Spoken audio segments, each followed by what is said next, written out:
아크 인베스트먼트의 캐시우드 인터뷰가 화제인데요. 5월 27일 블룸버그와의 인터뷰에서 엔비디아 이야기를 했습니다.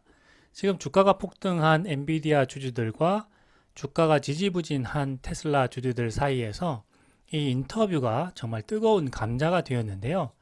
내용을 자세히 살펴볼까 합니다. 최근 엔비디아 주가가 폭등을 했죠. 인공지능 붐을 타고 매출과 순이익이 월가의 기대치를 뛰어넘으면서 승승장구하고 있는데요. 거품인지 아닌지를 두고 의견이 팽팽하게 엇갈리는 중입니다. 캐시우드는 엔비디아 주식을 2014년 4달러에 매수했는데요. 지난 1월 주가 폭등 전에 모두 매도했다고 합니다. 정말 너무너무 아쉬운 대목인데요. 매도 시점이 너무 좋지 않았기 때문에 비판이 높아지고 있습니다. 작년 4분기에 100달러 수준으로 폭락했을 때 엔비디아 매도를 시작했고 올해 1월 말에 전량 매도했다고 하는데요.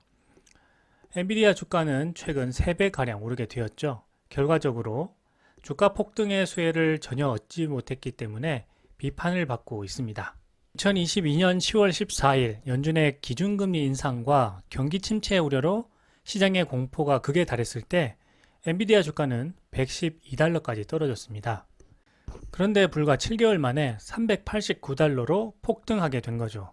인공지능 챗 GPT가 대유행을 하게 되면서 인공지능 훈련을 위한 GPU 칩 수요가 폭발할 것이란 기대가 주가를 이렇게 단기간에 끌어올린 것인데요. 캐시우드는 작년 4분기에 엔비디아 주식 매도를 시작해 올해 1월 달에 전부 매도하면서 투자자들의 비판을 받고 있는 중입니다.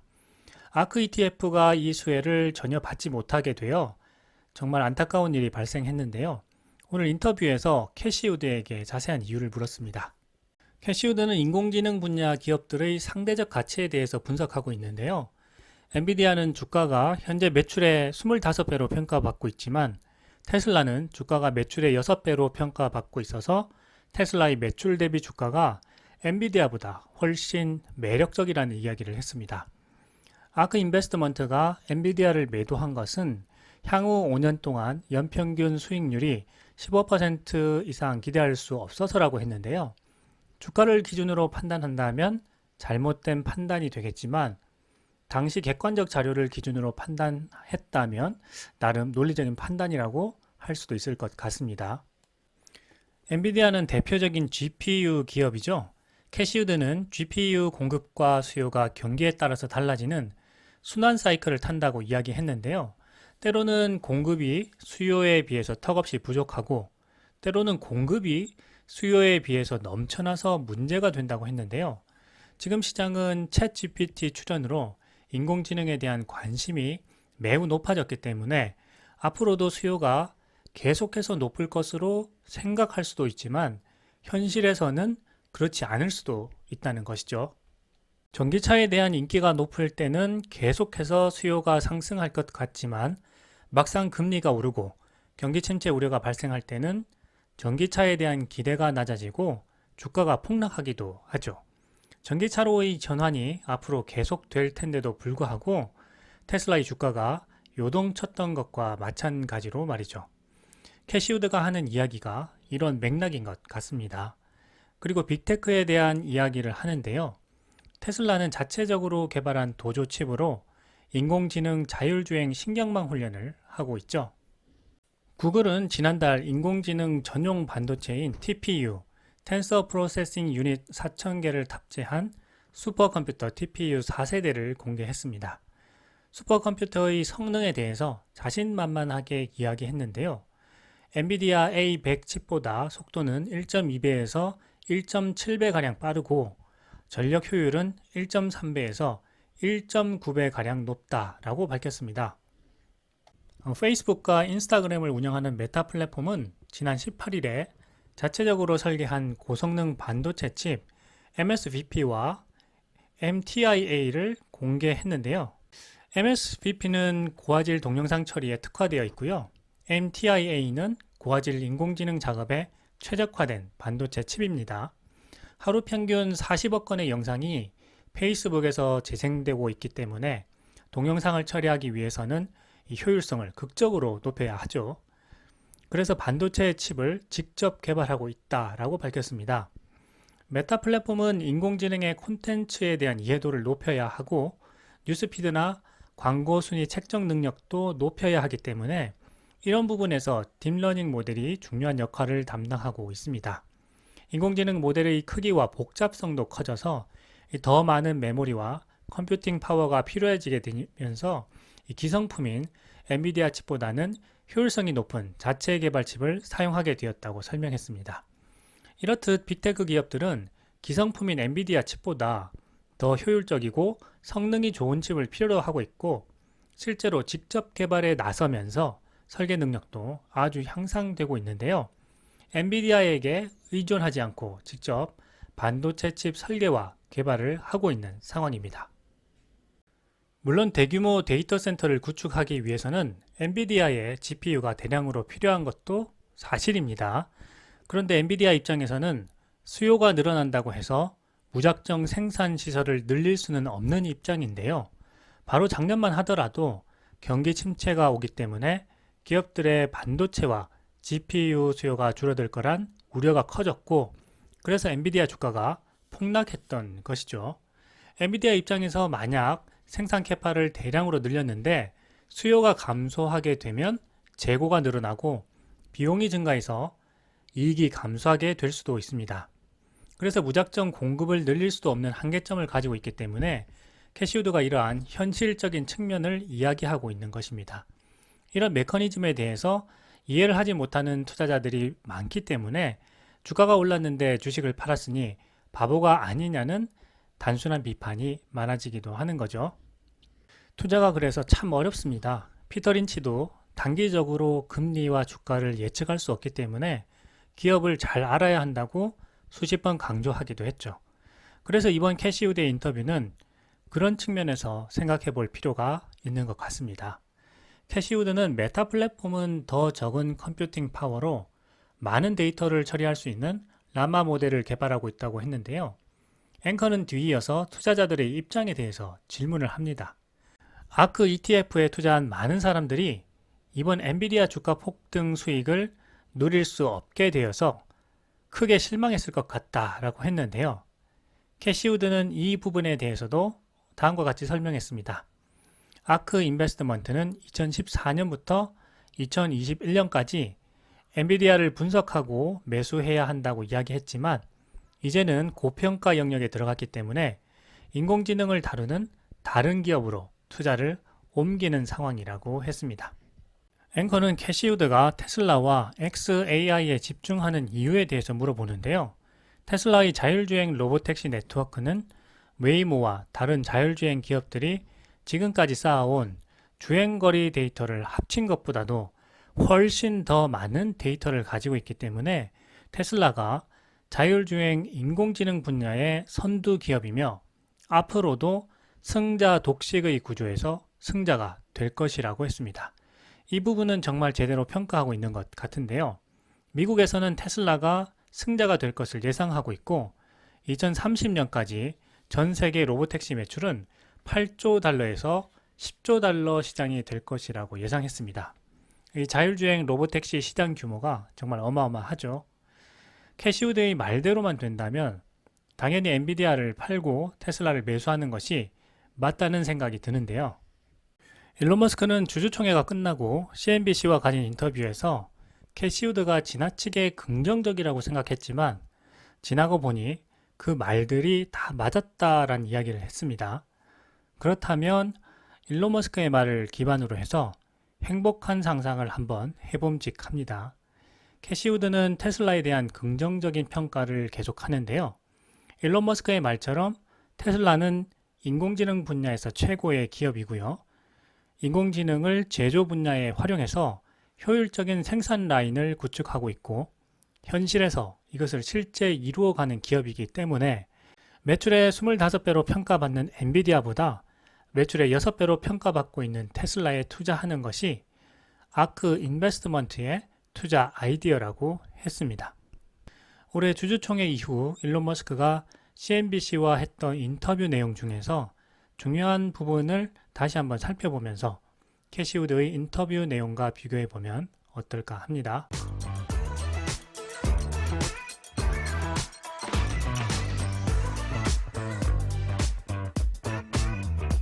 이제 자율주행으로 넘어가는데요. 자율주행을 하게 되면 부가가치가 엄청나다는 것에 대해서 물어봅니다. 지금은 자동차를 팔아도 이익이 크게 남지 않지만 자율주행이 되고 나면 엄청난 이익을 낼 수 있는 이유가 뭐냐 하고 묻자 일론 머스크는 테슬라는 소프트웨어 업데이트를 통해서 완전 자율주행이 가능한 유일한 회사다라고 이야기를 합니다. 완전 자율주행 자동차의 가치는 일반 자동차의 5배가 된다고 했는데요. 일주일에 보통 자동차를 10시간 사용하게 되는데 자율주행을 하게 되면 50시간은 사용할 수가 있다는 거죠. 그러니까 일단 최소 5배가 된다고 하는 거고요. 주차 관련 비용도 줄일 수 있게 되고 특히 우버처럼 돌아다니면서 수익을 창출하게 되면 이것은 로보택시가 되는 거죠. 최근에 우버를 이용한 로보택시 서비스 영상이 화제가 되기도 했습니다. 남녀 커플이 우버 서비스를 불렀는데요. 테슬라 FSD 자율주행을 이용해서 목적지까지 이동하겠다고 하죠. 이 커플은 테슬라 자율주행을 처음 이용하게 되었다고 했는데요. 특히 여자분이 많이 신기해했습니다. 지금은 법 때문에 사람이 반드시 타고 있어야 하지만 앞으로는 테슬라 자율주행의 그 안전성 통계가 충분히 안전하다고 확인이 되면 로보택시 서비스가 이런 형태로 출시될 수가 있게 되는 거죠. 이 영상에서는 우버를 이용해서 테슬라 로보택시 서비스를 제공하는 것이지만 앞으로는 테슬라의 트위터 혹은 X 앱을 통해서 테슬라 로보택시 서비스를 이용할 수 있게 될 겁니다. 저도 이 영상을 보고 테슬라 로보택시 서비스의 구체적인 모습에 대해서 그려볼 수 있었는데요. 지금 이 두 커플이 이 우버 서비스를 불러서 테슬라 자율주행을 이용해서 이제 목적지로 가고 있는 과정인데요. 처음에 굉장히 좀 낯설어 하긴 했는데 조금씩 이제 걱정스러운 마음은 좀 줄어들고 굉장히 새로운 경험이다 이렇게 이야기를 많이 하고 있습니다. 그러면서 이 앞에 앉은 운전하시는 분이 이 FSD에 대해서 이제 자세히 설명을 해주고 있고요. 보시게 되면 이 화면에 구체적으로 어디로 가고 있는지 길도 나오고 지도도 같이 나오게 되죠. 이 내용에 대해서 좀 자세히 설명을 하고 있습니다. FSD의 내용을 듣고 이런 게 있었구나 하면서 굉장히 좀 신기해하는 거죠. 앞으로 또 이런 서비스가 많이 이용될 거라고 보고요. 실제 우버 서비스를 하고 있는 이 운전자분들도 테슬라 자율주행을 이용하게 되면 훨씬 더 이렇게 피로도도 덜 하고 좀 안전하게 운전을 할 수 있을 것으로 이렇게 생각이 됩니다. 이 영상에서는 그 미래를 미리 보여주고 있다고 할 수 있겠습니다. 많은 분들이 이 자율주행 기술이 최근에 만들어진 것으로 생각하시는데요. 사실 자율주행 FSD의 기본적인 기능은요. 지금으로부터 약 7, 8년 전인 2015년에 이미 대부분의 골격을 갖추었다 이렇게 보시면 될 것 같습니다. 물론 자율주행 FSD의 안정성이 확보되는 시간이 일론 머스크가 생각했던 시간보다 훨씬 많이 걸리기는 했지만요. 이 자율주행의 기본 디자인은 이미 7, 8년 전에 완성되어 있었다는 겁니다. 2015년 엔비디아 GTC 이벤트의 그 마지막 순서에서 엔비디아 그 CEO인 젠슨 황과 일론 머스크의 인터뷰가 있었는데요. 이 영상을 보시면 그런 내용을 좀 확인해 보실 수가 있습니다. 이때 정말 인공지능의 두 거장이 만났다 하는 굉장히 큰 의미가 있는 자리였습니다. 당시에도 벌써 인공지능과 이 자율주행에 대한 논의가 활발하게 진행되고 있었는데요. 인공지능 편은 다음 영상에서 자세히 다뤄보고요. 이번 영상에서는 자율주행 부분을 자세히 다뤄보겠습니다. 당시에 2015년도 그 엔비디아의 GTC인데요. 이때 비전 센서만으로도 자율주행에서 엄청난 진전을 이룰 수 있다 하는 이야기를 하고 있죠. 특히 이제 사람의 개입이 적은 고속도로에서 자동차가 스스로 조정하고 차선을 바꿀 수 있다고도 하고요. 이 자율주행에 관한 것은 어느 정도 이제 신뢰성을 원하는가에 달려 있다라고 하는 겁니다. 그러니까 얼마나 안전하게 기준을 세우는가에 따라서 자율주행의 그 기준이 달라진다고 하는 것이죠. 그런데 이 현재의 센서만으로도 충분히 안전한 기능을 제공할 수 있다라고 일론 머스크는 하고 있고요.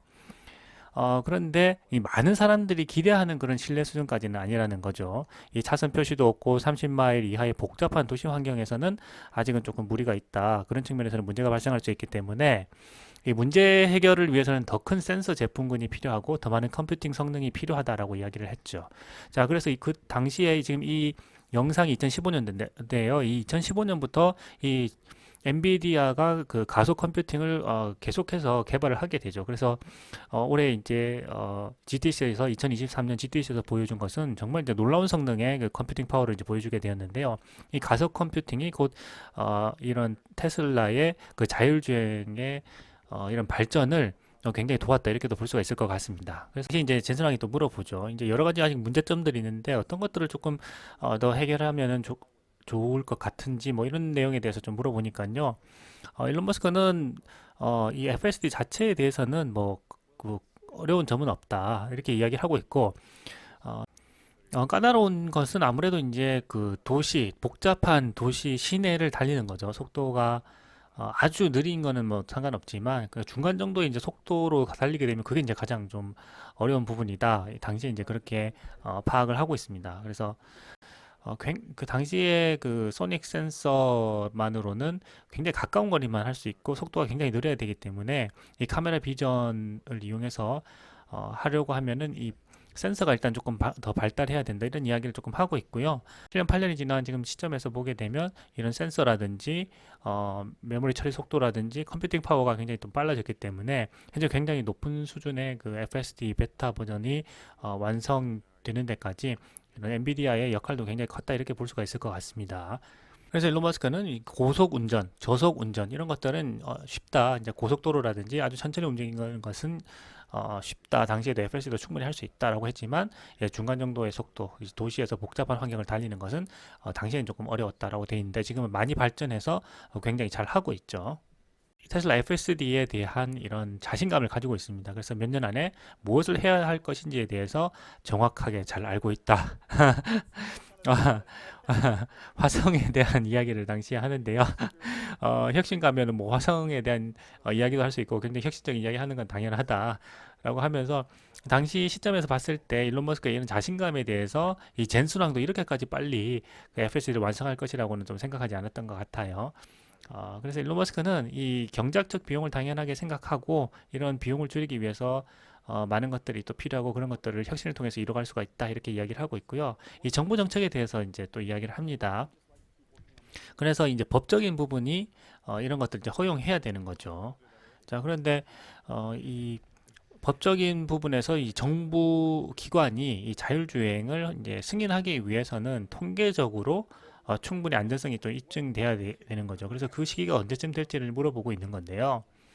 일론 머스크는 그 안전성, 기술적인 부분에서의 이런 안전성이 확보되더라도 관련 통계가 나오기까지는 적어도 1, 2년 정도는 더 있어야 된다라고 하고 있습니다. 그래서 최근에 일론 머스크가 이 FSD 자율주행 서비스 그리고 그 자율주행 서비스를 이용한 그 로보택시 서비스를 출시하는 것이 뭐 올해 말이나 뭐 내년도쯤 되지 않을까라고 이제 얘기를 했는데 이 로보택시 서비스가 되려면 이제 법적으로 이제 법 규정이 먼저 허용을 해야 되는 거죠. 자, 그렇기 때문에 기술적인 부분에서는 상당히 지금 완성이 되어 있다. 지금 이런 걸 우리가 알 수가 있습니다.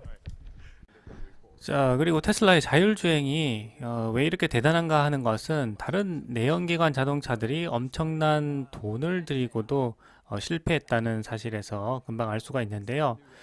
2017년부터 포드와 폭스바겐이 자율주행 스타트업인 아르고 AI에 수조 원의 돈을 쏟아부었지만 결국 문을 닫고 말았죠.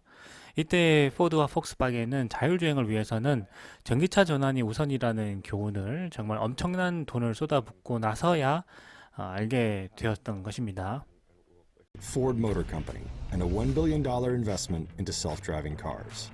The company was backing Argo AI, Everybody thought that autonomous vehicles, especially robotaxis, was right around the corner. At its height, the startup was reportedly valued at $12.4 billion. Reality struck them on both cheeks. Robotaxis are not just around the corner. Argo AI failed. World gets excited about a technology that's going to revolutionize a market or revolutionize an industry. The old players get scared. In mobility, there was a lot of talk that Tesla was going to, own the world, that Ford and Volkswagen and GM and Toyota were the dinosaurs. When Tesla's stock soared to all-time highs in 2017, it pushed its market cap past Ford's for the first time. That happened despite Ford having sold nearly 10 times as many cars as Tesla in 2016. 이 인터뷰에서 일론 머스크가 정말 중요한 이야기를 하는데요. 테슬라 이용 약관에 로보택시 수익에 관한 부분이 이미 명시가 되어 있었다고 하네요. 50대 50 혹은 70대 30으로 수익을 배분할 수 있다고 하고요. 가장 중요한 것은 로보택시는 이 테슬라 네트워크에서만 사용할 수 있다 하는 겁니다. 다른 차들은 테슬라 로보택시 네트워크에 들어올 수가 없는 거네요. 그리고 그 수익 배분까지 미리 약관에 있었다고 하니까 일론 머스크는 이미 자율주행 로보택시 서비스가 100% 가능하다고 생각하고 있었던 것이고요.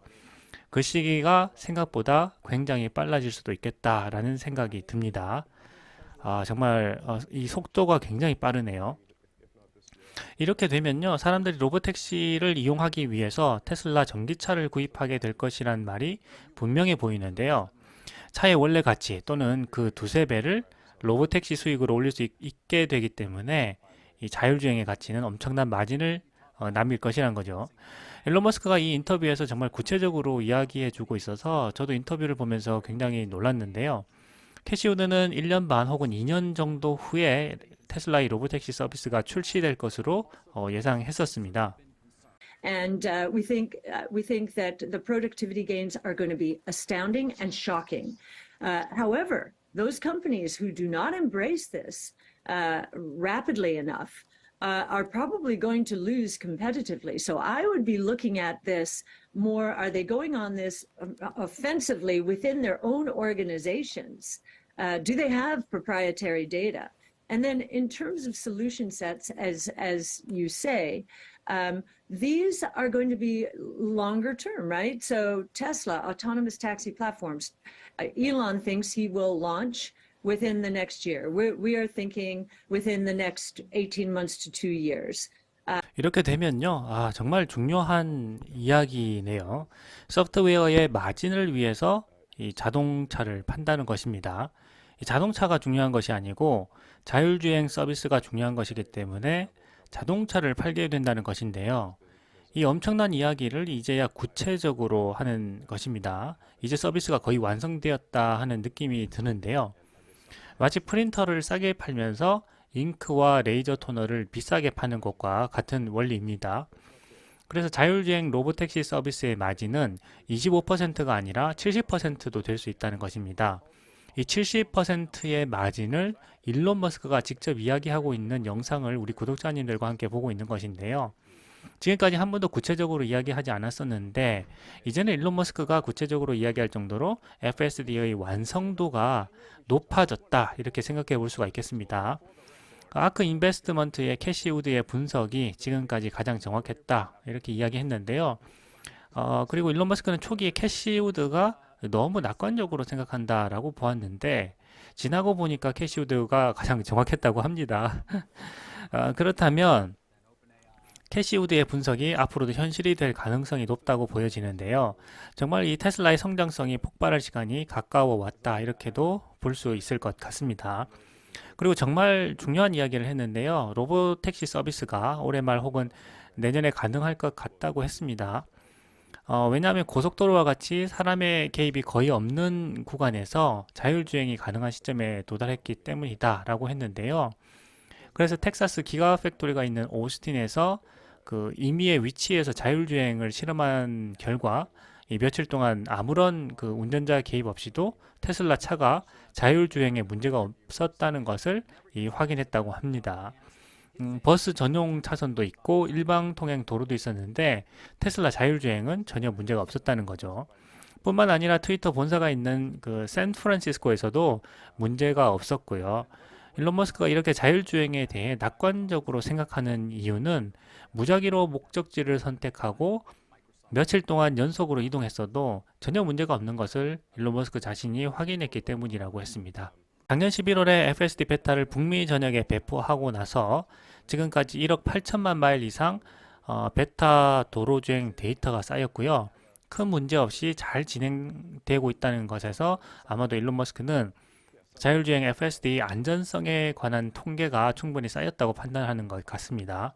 이것은 2015년 엔비디아 GTC 젠슨 황과의 인터뷰에서 자율주행 FSD가 충분한 안전한 수준까지 완성되더라도 정부기관에서 안전성을 인정할 정도가 되려면 그 시점에서 적어도 1, 2년 정도는 통계가 더 쌓여야 한다라고 이제 말한 것과 맥락이 같은데요. 테슬라의 로보택시 서비스가 일론 머스크의 말대로 올해 말이나 내년 초에 예상대로 출시가 된다면 이 오픈 AI의 챗 GPT를 보고 세상이 떠들썩했던 것처럼 온 세계가 새로운 세상을 보게 될 거라고 생각이 됩니다. 2007년에 애플이 스마트폰을 세상에 내놓았던 것을 기억하시죠? 저는 정말 스티브 잡스의 프레젠테이션을 보고 이 전율을 느꼈었는데요. 이 테슬라 자율주행 로보택시 서비스 출시가 된다면 이러한 전율을 또 한 번 느끼게 될 거라고 생각을 합니다.